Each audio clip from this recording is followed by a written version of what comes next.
Hello there, I'm Wise Man Stanowski, this is another day in my life, and what exactly sank the Transformers franchise?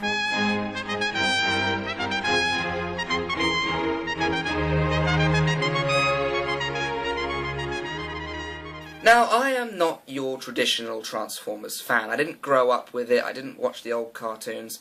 I was first made aware of Transformers in 2007 with the announcement of the Michael Bay movie.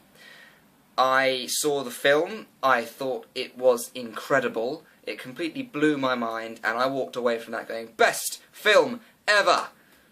Slight overstatement, but, you know, I was young. Gah. I bought my first Transformer that very same week. It was a Transformers 2007 movie Voyager class Blackout figure. And I absolutely loved it, and I've been buying Transformers ever since. I've never really stopped. My bedroom is covered in them. So you can call me a fan of the Transformers movies.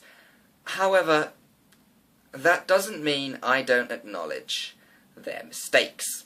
A few years later, I believe it was 2010, possibly 2009, the announcement came for Revenge of the Fallen. And when I saw that film, it was an enjoyable movie, but with a lot of things in it that I thought didn't really ring true for the Transformers film that I saw a few years earlier. And do not even get me started on Dark of the Moon. Just don't do it, man. So what went wrong, exactly? The Transformers franchise started out so well. There was a little bit of camp humour, there was good action, incredible visual effects. And when I watched the extra features on the Transformers DVD and saw just how much work went into animating those scenes with the robots, I was thoroughly impressed. I really was. So the series started out really, really well. It got off to a thundering start, and then it sort of lost direction a little bit around Revenge of the Fallen, and then it hit an iceberg named Skids and Mudflap and Devastator Balls. And then it split in half with racist stereotypes like the Wreckers, to the point where it just sort of sank into the abyss and no one really cared anymore. Hang on. Got off to a good start, lost direction, hit icebergs, split in half. It's just like Titanic. Now, I'm not comparing the films, I'm not comparing the Transformers film to the cinematic masterpiece that was James Cameron's Titanic. I am comparing what happened. Because let's face it, they did get off to a really good start. The first film was widely acknowledged as being a good film. It was a Michael Bay film, yes, so there were lots of explosions and close camera angles so you couldn't see what the hell was going on because everything was moving so fast. There was little to zero character development. The robots barely spoke to each other. I'm pretty sure that Shia LaBeouf's dog had more lines than Megatron. That's just wrong, man. The interaction between the robots was limited. I mean, we got Ratchet speaking up saying, "Why are we fighting to defend the humans?" Which would have been a great line if I had understood what problem Ratchet had with humans. There was Megatron saying to Starscream, "You failed me yet again, Starscream." When was the last time he failed him? You're talking to someone who has no knowledge of the Transformers franchise, sitting in the cinema watching this film. Now, I knew, on and off, who everyone was. I knew Optimus Prime was a main character, didn't know whose side he was on. I knew that Megatron was a bad guy who turned into a gun, more or less. I knew that Starscream was his treacherous second-in-command, who turned into a jet. And I knew that Devastator was a big combiner. Everything else that I know about the Transformers franchise came from playing the game 2 weeks before watching the film. Yeah. I've come a long way. I really have. So, to me, apart from the lack of robot-to-robot communication and the fact that like what I've mentioned in my Godzilla review, it was too human. It focused far too much on the human side, and not the giant robots beating the hell out of each other. Then Revenge of the Fallen came along, and very early into the film, we're introduced to two characters called Skids and Mudflap. And this is where things go a bit wrong.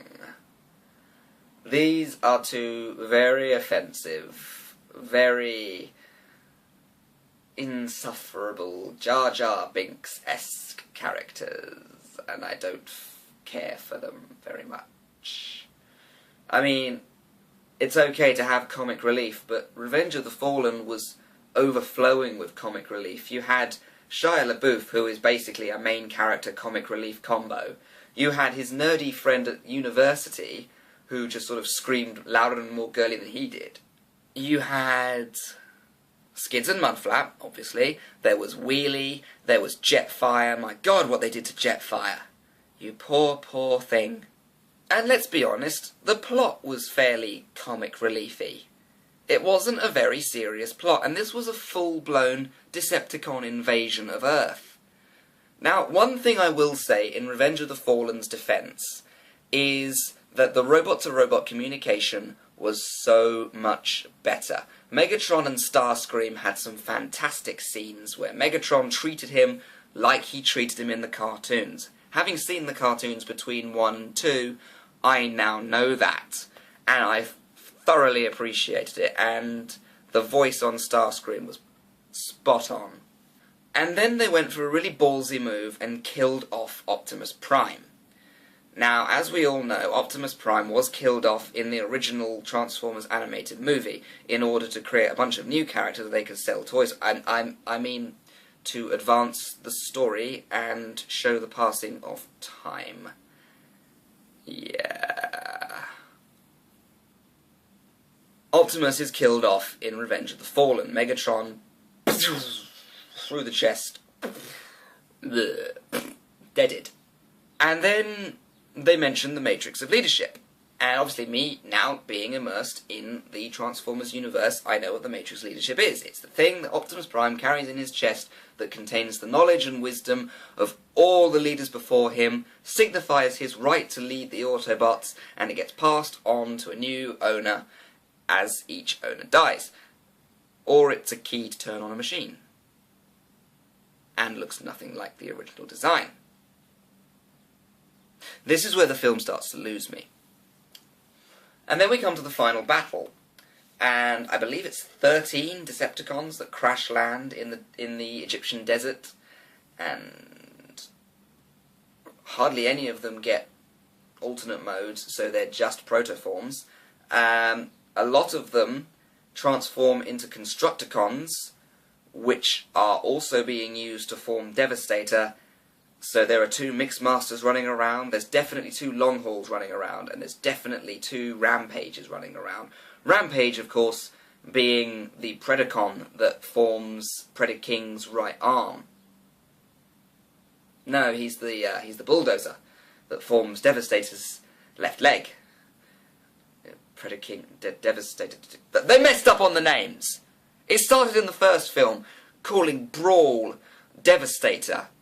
Just because, and this is Michael Bay's honest-to-God reason, he likes the name Devastator better. Save it for the Devastator, then! Now, there was obviously the copyright issues with Jazz. He had to be called Designation Jazz, or Autobot Jazz, in order to counteract any legal moves from Honda. But now you're just getting lazy, and naming characters whatever the hell you want to call them. Changing names here, there, and everywhere like it doesn't even matter. Whose bright idea was it to make Jetfire a Decepticon? Albeit a retired Decepticon.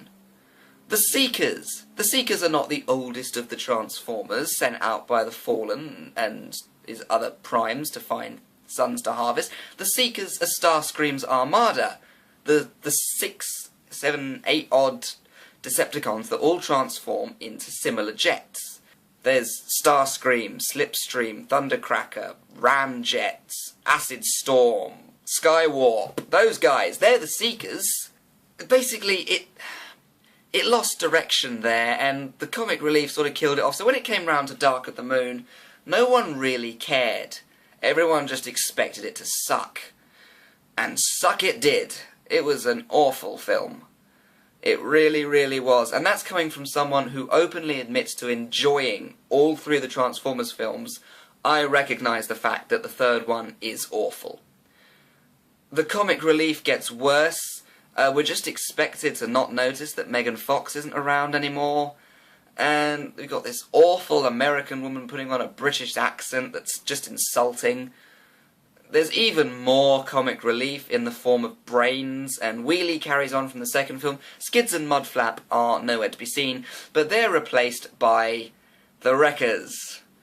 Those incredibly racist, nasty, horrible stereotypes with insulting deep Scottish accents, screaming obscenities at each other, and generally being rude.